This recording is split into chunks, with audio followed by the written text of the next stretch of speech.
1년 넘게 북한에 억류됐다 풀려난 김학성 선교사를 만나 고난 속에 경험한 하나님의 은혜를 들어봤습니다. 정부가 코로나 재확산을 막기 위해 추석 연휴를 포함한 2주간을 특별 방역 기간으로 정했습니다. 이에 따라 장거리 고향을 찾는 발길이 줄어들 것으로 보이는데요. 달라진 추석 연휴 풍경을 취재했습니다. 민족 대명절인 추석을 맞아 구티비가 특별 편성으로 시청자들을 찾아갑니다. 문화선교연구원과 기독영화관 필름포럼이 추석 명절을 맞아 가족과 함께 보면 좋을 영화들을 추천했습니다.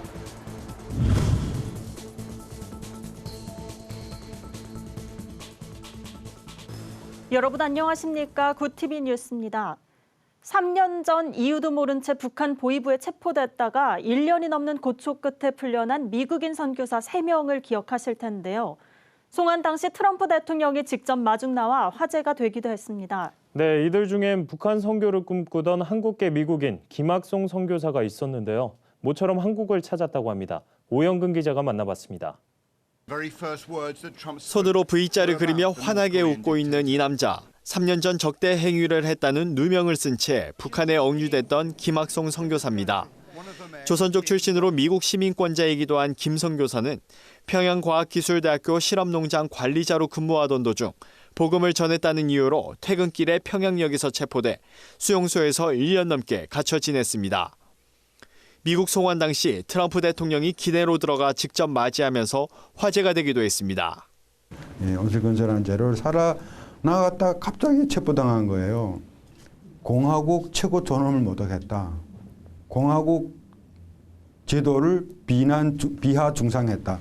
공화국 전복을 노린 각종 종교 활동에 적극 참가했다는 거예요. 김 선교사가 겪은 1년여의 수용소 생활은 견디기 어려웠습니다. 음식 쓰레기와 같은 밥을 강제로 먹고 차가운 돌바닥에 하루 종일 앉아 있어야 했습니다. 무엇보다 경멸하듯 쳐다보는 눈빛을 잊을 수 없다고 회상합니다. 이런 와중에도 김 선교사가 버틸 수 있었던 것은 하나님이 적절한 때마다 보여주신 꿈이 있었기 때문입니다. 근데 꿈에 제가 트럼프 대통령이 자동차에 앉은 거예요. 이 자동차가 붕 떠가지고 국회로 쫙 들어와요. 근데 국회 백인들이 막 박수 치는 거죠. 와, 잠 못 잤어요, 3일 동안. 나 담만 나간 줄 알았어요. 그렇게 해석할 수밖에 없잖아요. 김 선교사는 이런 과정을 거치면서 북한 선교에 대한 확신을 더욱 갖게 됐습니다. 사실 미국 시민권을 얻어 북한으로 간 것도 이 때문이었습니다. 그럼에도 통일은 하나님의 뜻인가 나의 욕심인가를 반복해서 물었다고 합니다.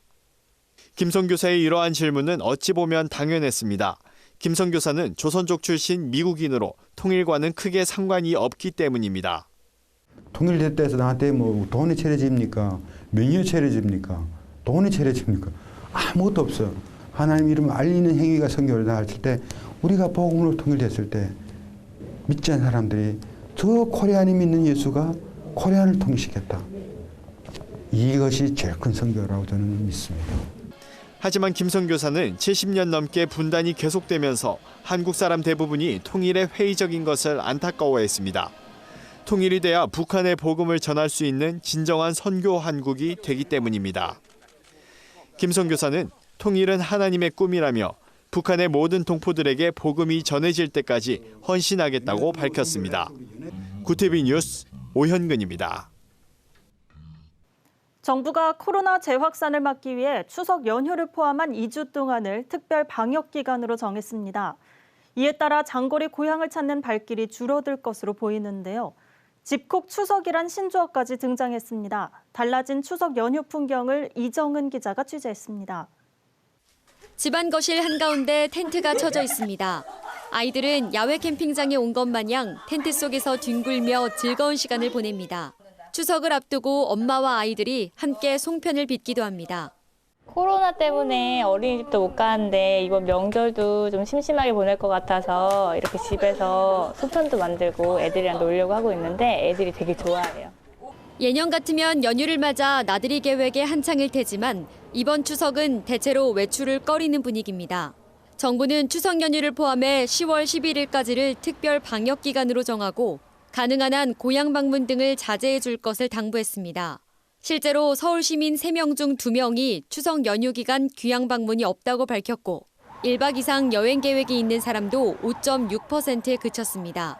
이처럼 집콕 추석 분위기가 사회 전반으로 확산하면서 집에서 문화생활을 할 수 있도록 정부도 다양한 비대면 프로그램 지원에 나섰습니다. 문화재청은 이번 연휴 기간 온라인으로 궁궐 특별 공연을 선보입니다. 경복궁이나 창덕궁 등 궁궐을 배경으로 한 고궁음악회와 전통 판소리 공연이 유튜브 등 여러 플랫폼을 통해 제공됩니다. 또 박물관 내 전시품을 스마트폰으로도 생생히 관람할 수 있도록 VR 영상 등 다양한 온라인 콘텐츠도 마련했습니다. 다양한 비대면 프로그램을 준비하였습니다. 이번에 시민들께서 집에서 편안하고 원하시는 시간에 평소에 보기 어려운 문화유산을 즐기시면서 건강하고 즐거운 추석 명절을 보내셨으면 좋겠습니다. 장거리 이동이 조심스러운 시기인 만큼 이번 연휴는 집에서 머물며 안전한 명절 나기에 힘써야 할 것으로 보입니다. 구티비 뉴스 이정은입니다. 구티비가 민족 대명절 추석을 맞아 일주일간 특별 편성으로 시청자들을 찾아갑니다. 구티비 인기 프로그램 노크토크는 명절 준비로 시댁 식구들과 갈등을 겪는 며느리들의 고민을 듣는 특별편 시댁과의 관계가 힘들어요가 방영됩니다. 오 자유연은 그리워도 고향을 찾아갈 수 없는 탈북민들을 통해 그들의 가족 이야기를 들어보는 나의 사랑, 나의 가족 편이 방송됩니다. 매일주와 함께 광야에서 부르는 찬양 류지강 편에서는 명품 보이스의 소유자 가수 류지광의 신앙 간증을 들어봅니다. 치매에 걸린 어르신들이 함께 일하는 다큐멘터리 주문을 잊은 음식점도 연휴 기간에 특별 편성됐습니다. 고 오카눔 목사의 이야기를 담은 영화 제자 오카눔, 안중근을 낳고 독립 영웅으로 키워낸 조마리아의 이야기 항쟁 새 어머니 조마리아도 방송될 예정입니다. 민족 대명절인 추석이 다가왔습니다. 올해는 코로나19로 집안에서 시간을 보내는 가정이 많으실 텐데요. 문화선교연구원과 기동영화관 필름포럼이 가족과 함께 보면 좋을 영화들을 추천했습니다. 박은결 기자가 보도합니다. 문화선교연구원과 필름포럼이 추석 연휴 기간 동안 가족의 소중함과 그 의미를 되새길 수 있는 영화 5편을 선정했습니다. 먼저 미국의 종이접기 아저씨라 할 수 있는 실존 인물 프레드 로저스 목사의 이야기를 담아낸 A Beautiful Day in the Neighborhood입니다. 영화는 아버지에 대한 분노와 상처를 갖고 있는 로이드 기자가 프레드 로저스를 인터뷰하면서 오히려 치유되고 회복되는 과정을 그렸습니다. 문선현은 가깝기에 도리어 상처와 아픔이 되는 가족이 어떻게 회복을 경험할 수 있는지를 그려낸 영화라고 추천 이유를 밝혔습니다. 가족이라는 관계가 희노애락을 같이 하는 그런 끈끈하고도 하나님 선물로 주신 혈연 결혼으로 맺어진 공동체인데 관계들이 이 영화들을 보면서 울고 또 웃으면서 더 돈독해지고. 다음 추천 영화는 그레타 거윅의 작은 아씨들과 강대규 감독의 담보입니다. 작은 아씨들은 고전을 원작으로 가족 모두가 어떻게 성장하며 서로의 인생에 영향을 줄 수 있는지를 감동적으로 보여줍니다. 영화 담보는 빚 대신 담보로 받은 아이를 기르면서 가족이 되어가는 이야기로 함께하는 시간이 쌓이면서 서로 간의 거리를 좁혀가는 과정을 담아냈습니다.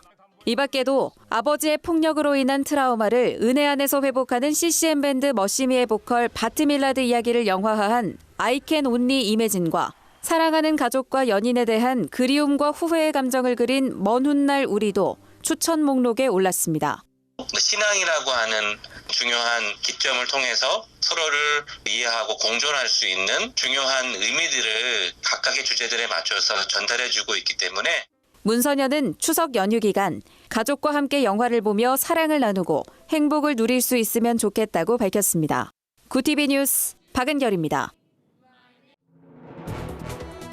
오늘의 이슈 포커스입니다. 문재인 대통령은 한국과 러시아의 수교 30주년을 맞아 블라디미르 푸틴 러시아 대통령과 정상통화를 가졌습니다.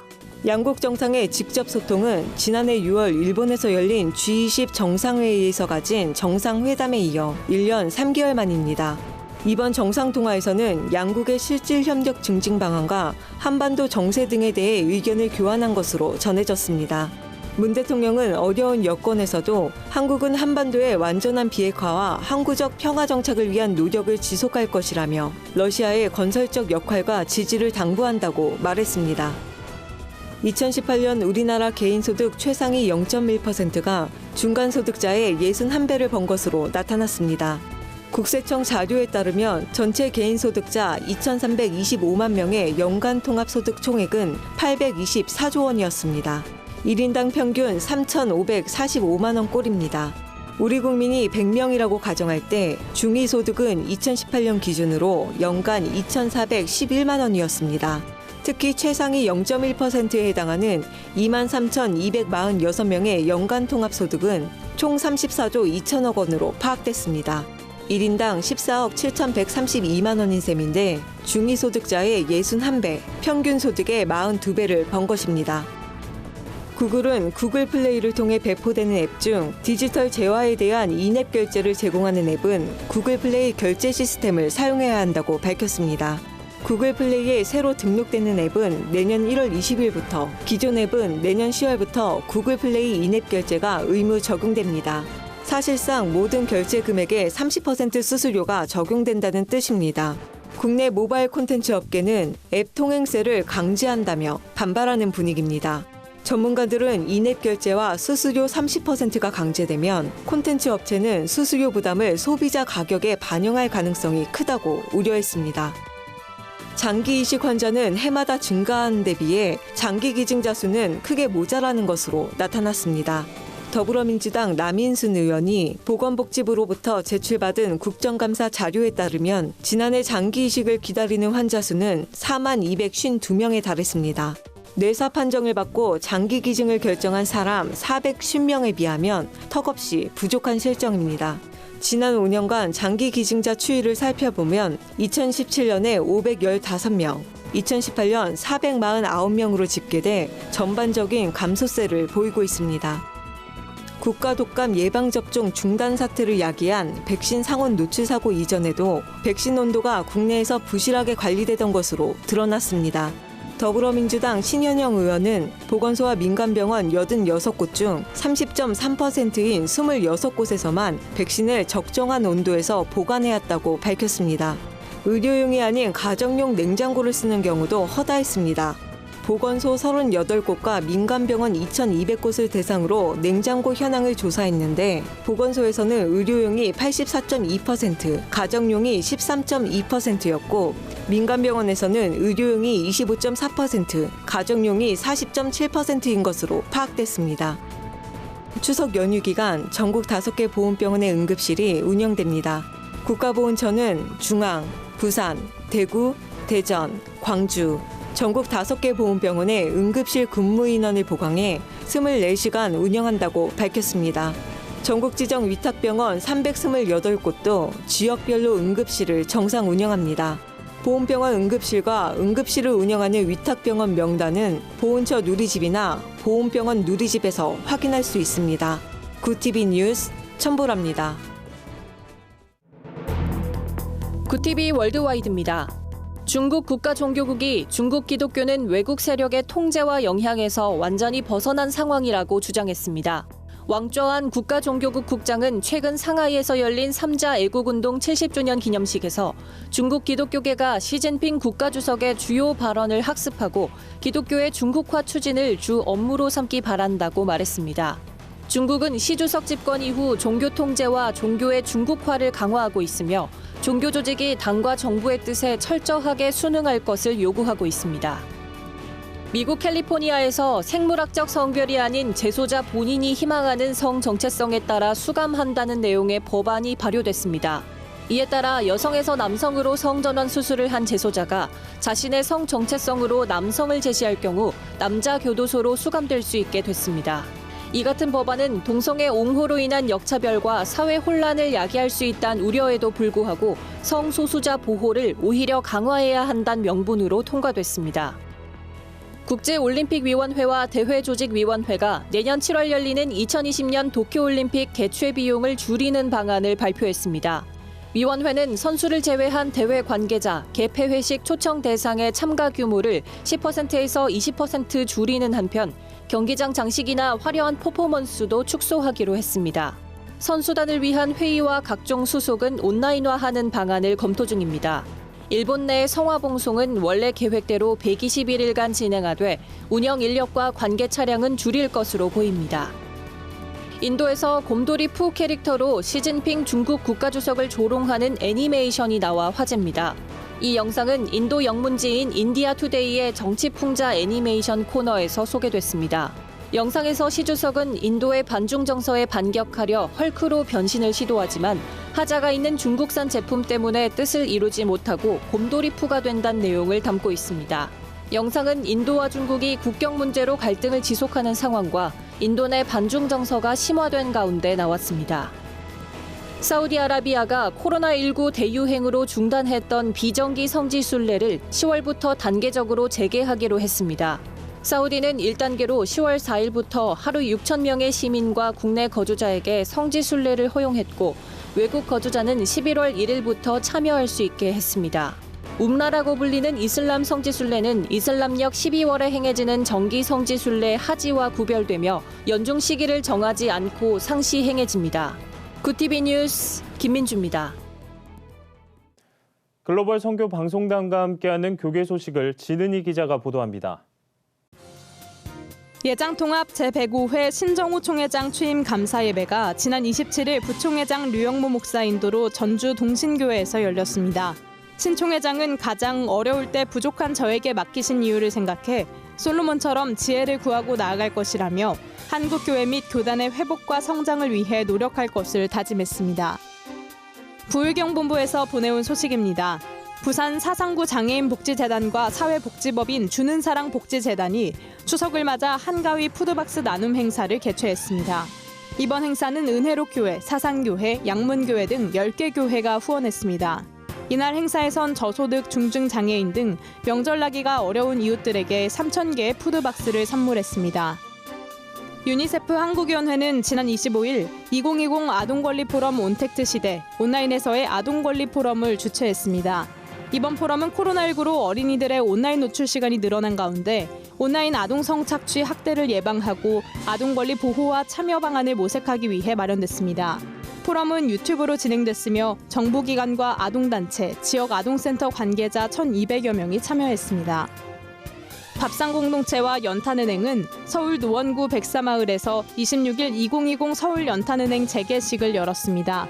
재개발을 앞두고 있는 백사마을은 250여 가구가 연탄을 사용하고 있어 후원자와 봉사자들의 도움 없이는 겨울을 나기 어려운 곳입니다.